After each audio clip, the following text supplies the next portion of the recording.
Olá, tudo bem com vocês? Espero que vocês estejam bem. Glória a Deus, Deus abençoe vocês. Novamente estou aqui para estar compartilhando com vocês mais alguns capítulos da palavra e hoje a gente vai estar meditando no capítulo 9, 10 e 11 de Ezequiel. Como está vendo ali sobre a morte dos idólatras, também o julgamento dos líderes de Israel. Vamos estar meditando nesses três capítulos neste dia de hoje.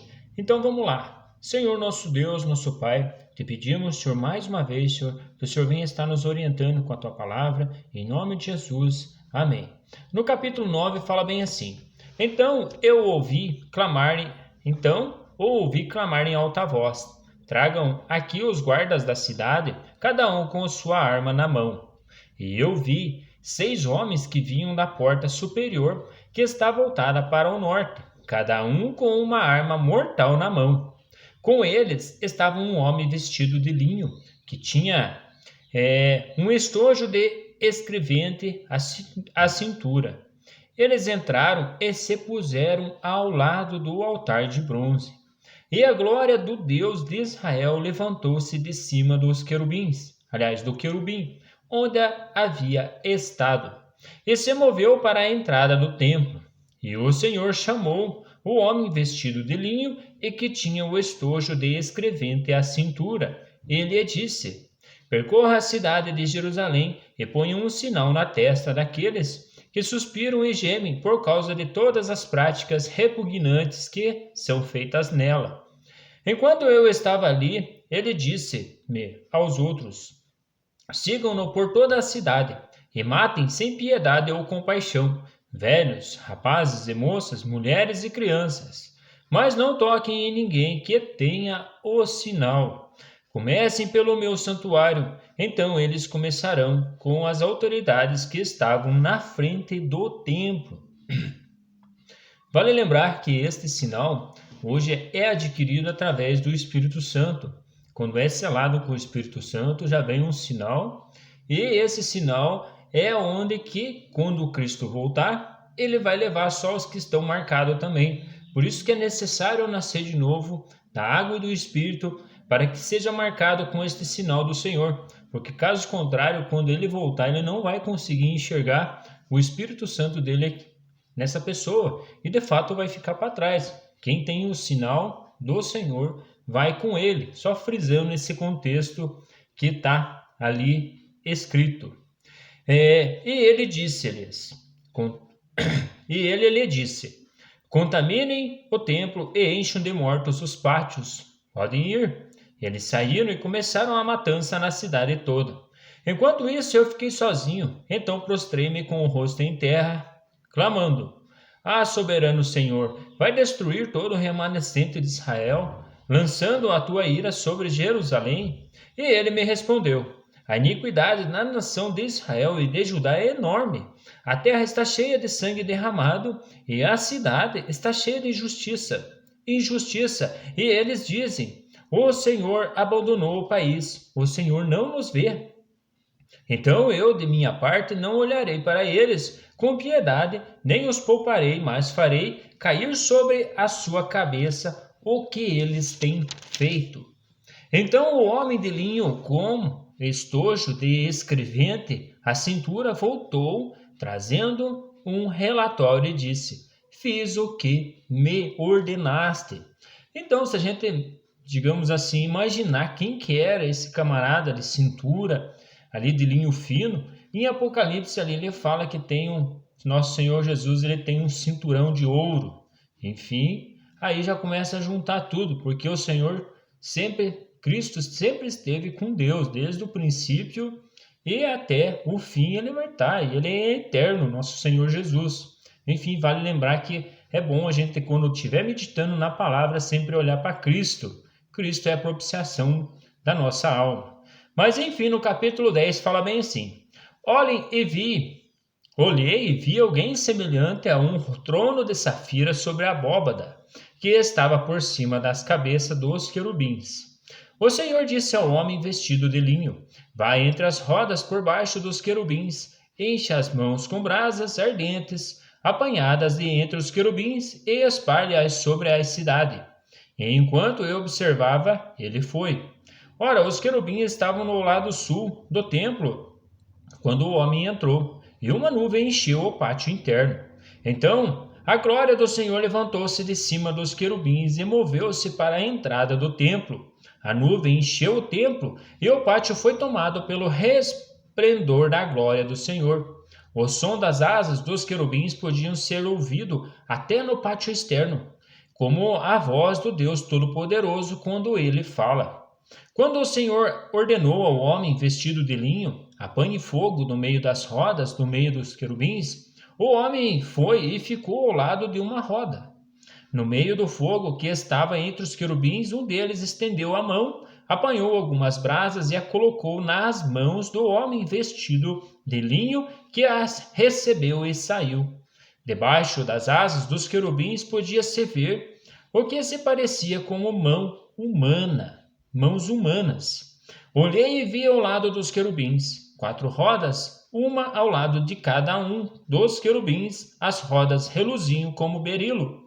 Quanto à sua aparência, eram iguais e cada uma parecia estar entrosada na outra.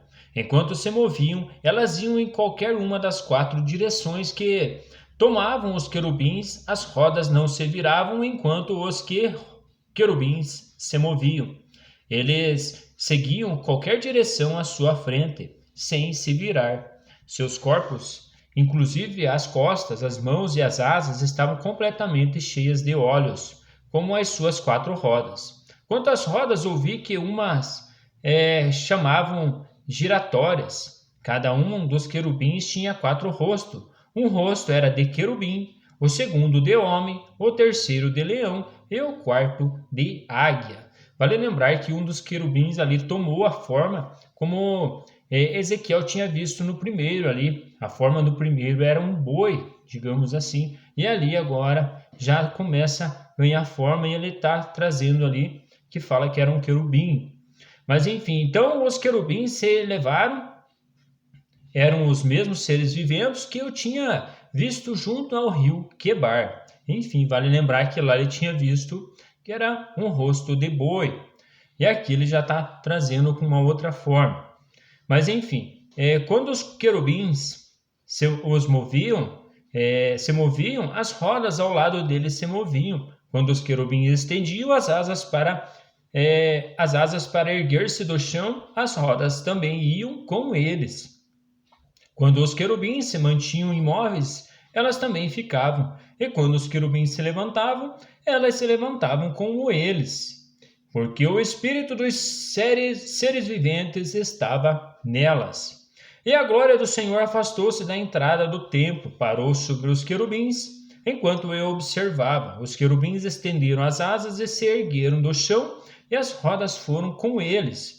Eles pararam à entrada da porta oriental do templo do Senhor, e a glória de Deus de Israel estava sobre eles. Esses seres viventes eram os mesmos que eu tinha visto debaixo do Deus de Israel junto ao rio Quebar, e percebi que eles eram querubins. Cada um tinha 4 rostos e 4 asas. E debaixo de suas asas havia o que parecia mãos humanas. Seus rostos tinham a mesma aparência daqueles que eu tinha visto junto ao rio Quebar. Todos iam sempre à sua frente. Enfim, vale lembrar que quando ele viu ali eram os querubins. Ele mesmo pronunciou aqui nesse contexto final. E no capítulo 11 fala bem assim: então o Espírito me ergueu e me levou para a porta do templo do Senhor que dá para o oriente. Ali à entrada da porta havia 25 homens, e vi entre eles Jazanias, filho de Azur, e Pelatias, filho de Benaias, líder do povo. O Senhor me disse: filho do homem, estes são os homens que estão tramando o mal e dando maus conselhos nesta cidade. Eles dizem: não está chegando o tempo de construir casas. Esta cidade é uma panela e nós somos a carne dentro dela. Portanto, profetize contra eles. Profetiza, filho do homem. Então o Espírito do Senhor veio sobre mim e mandou-me dizer: assim diz o Senhor, é isso que vocês estão dizendo, ó nação de Israel. Mas eu sei, em que vocês estão pensando. Vocês matarão muita gente nesta cidade e encherão as suas ruas de cadáveres. Portanto, assim diz o soberano, o Senhor: os corpos que vocês jogaram nas ruas são a carne, e esta cidade é a panela, mas eu os expulsarei dela. Vocês têm medo da espada, e a espada é o que eu trarei contra vocês. Palavra do soberano, o Senhor: eu os expulsarei da cidade e os entregarei nas mãos de estrangeiros e os castigarei. Vocês cairão à espada e eu os julgarei nas fronteiras de Israel. Então vocês saberão que eu sou o Senhor. Esta cidade não será uma panela para vocês, nem vocês serão carne dentro dela. Eu os julgarei nas fronteiras de Israel, e vocês saberão que eu sou o Senhor, pois vocês não agiram segundo os meus decretos, nem obedeceram às minhas leis, mas se conformaram aos padrões das nações ao seu redor. Ora, enquanto eu estava profetizando, Pelatias, filho de Benaias, morreu. Então prostrei-me com o rosto em terra e clamei em alta voz: a soberano Senhor destruirá totalmente os remanescentes de Israel? Esta palavra do Senhor veio a mim: filho do homem, seus irmãos, sim, seus irmãos, que são seus parentes consanguíneos, e toda a nação de Israel são aqueles de quem o povo de Jerusalém tem dito: eles estão longe do Senhor, e a nós que esta terra foi dada para ser nossa propriedade. Portanto, assim diz o Senhor, o soberano, o Senhor: embora eu os tenha mandado para terras muito distantes, entre os povos, eu os tenha espalhado entre as nações por breve período, tenho sido um santuário para eles nas terras para onde foram.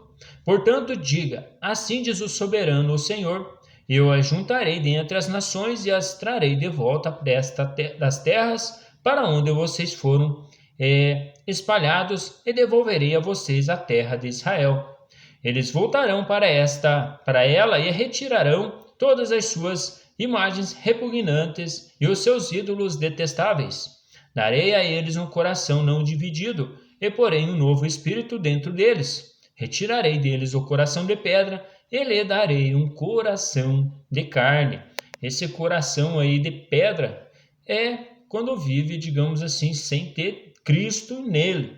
Depois, quando vem o Espírito morar, já vai ter um coração de carne e vai ter o Espírito Santo ali testificando a teu favor.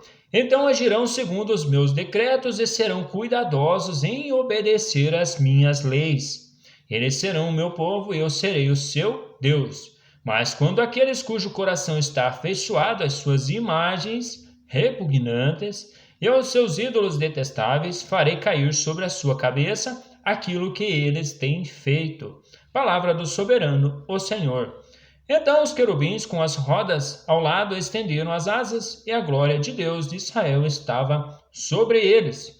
A glória do Senhor se levantou da cidade e parou sobre um monte que fica a leste dela. Então o Espírito de Deus ergueu-me e em visão levou-me aos que estavam exilados na Babilônia.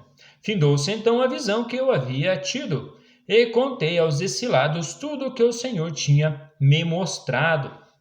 Enfim, vale lembrar que esse coração contrito, para não estar desejando imagens esculpidas e estar na carne, é só em Cristo Jesus. Fora de Cristo, se faz todo tipo de repugnância aí detestável que a pessoa faz e Deus reprova. Mas enfim, cada um vale lembrar que tem que ver em que patamar que está. Se está ainda debruçado aos ídolos, se tem o Espírito Santo do Senhor, se nasceu de novo. Enfim, isso aí é uma pergunta aí que cada um tem que fazer para si próprio. Mas enfim, um grande abraço para vocês, fiquem com Deus e até as próximas leituras. Até mais!